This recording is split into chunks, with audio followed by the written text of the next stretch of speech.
सास का श्राद्ध। नंदिनी और दिलीप की शादी के कुछ हफ्तों बाद ही सास की मृत्यु हो जाती है, जिस वजह से ससुराल में आई नई बहू एकदम अपने ऊपर इतनी जिम्मेदारी देखकर घबरा जाती है। मुझे घर गृहस्थी के बारे में कुछ नहीं पता, सब कुछ कैसे संभालूंगी? मैं तो किसी रिश्तेदार को ठीक से जानती तक नहीं। अगर कहीं कोई गलती हो गई तो लोग क्या कहेंगे?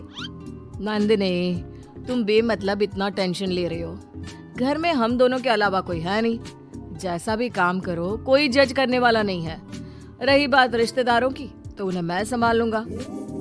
पति का सपोर्ट देखकर नंदिनी के अंदर हिम्मत आ जाती है।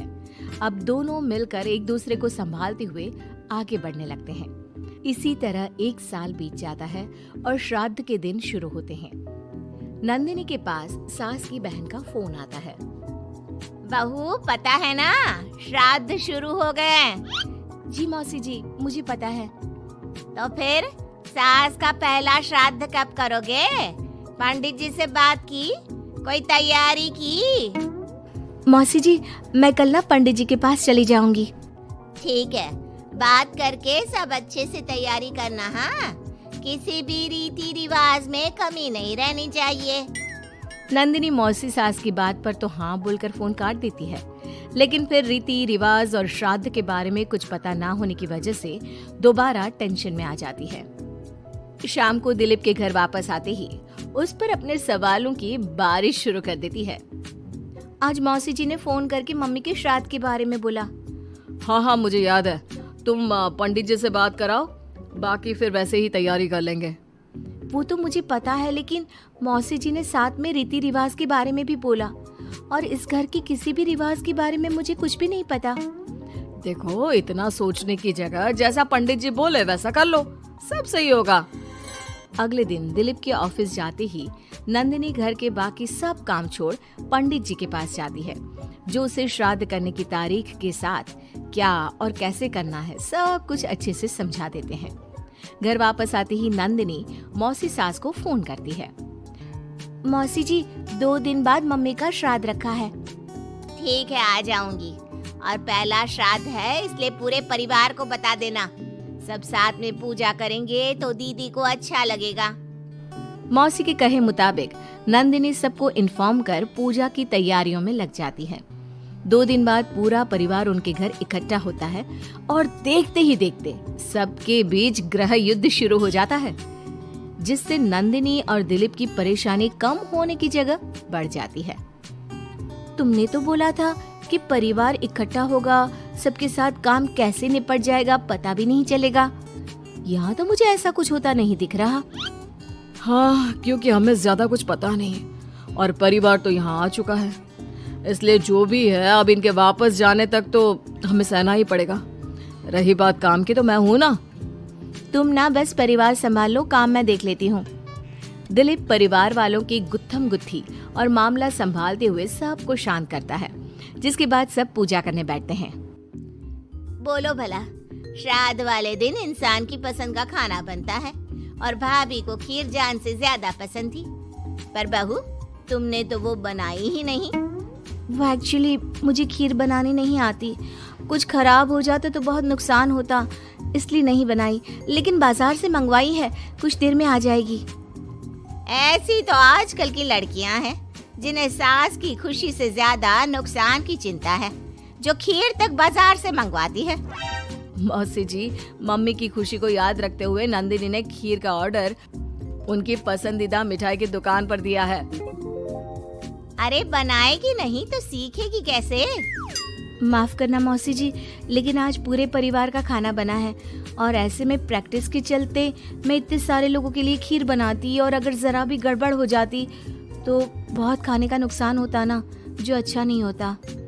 नंदिनी की बात को इग्नोर करते हुए मौसी चुप हो जाती है, जिसके बाद सब पूजा करते हैं और कुछ देर बाद खाना खाने बैठते हैं, लेकिन उन्हें वहाँ भी शांति नहीं रहती।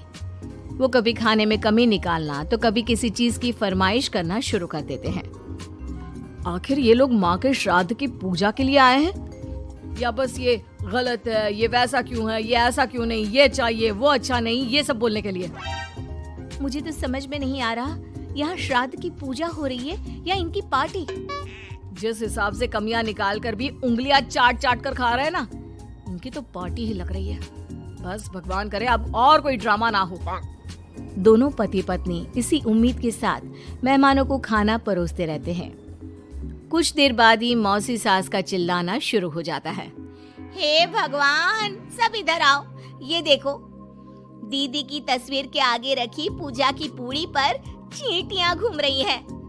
बहू, तूने दीदी की मनपसंद खीर पूजा में नहीं रखी ना, इसीलिए नाराज हो गई हमारी दीदी।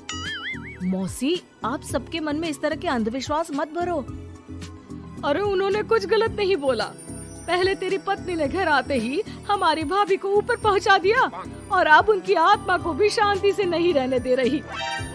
इसी के साथ एक एक कर घर में सब अपनी राय देने लगते हैं, जो कुछ ही देर में एक बड़े मुद्दे का रूप ले लेता है, जिसमें सबकी बात और इल्जाम घूम फिर कर नंदिनी या दिलीप पर ही आते हैं। बस करो, आखिर आप लोग हमसे चाहते क्या हो?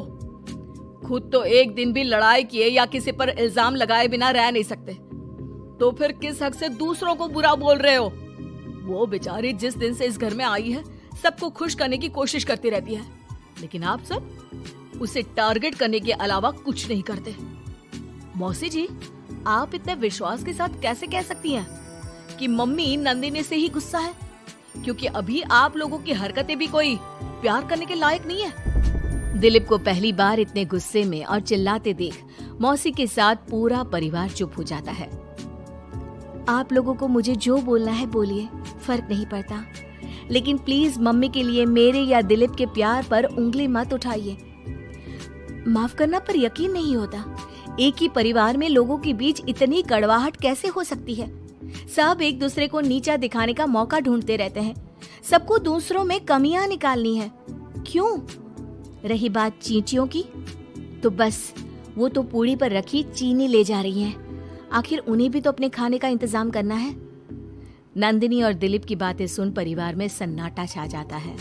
सबको अपनी गलती का एहसास होता है, लेकिन गलती ना मानने का गुरूर उन्हें आगे कुछ भी बोलने से रोकता है, जिसके चलते धीरे धीरे सब चुपचाप उठकर अपने घर जाने लगते हैं।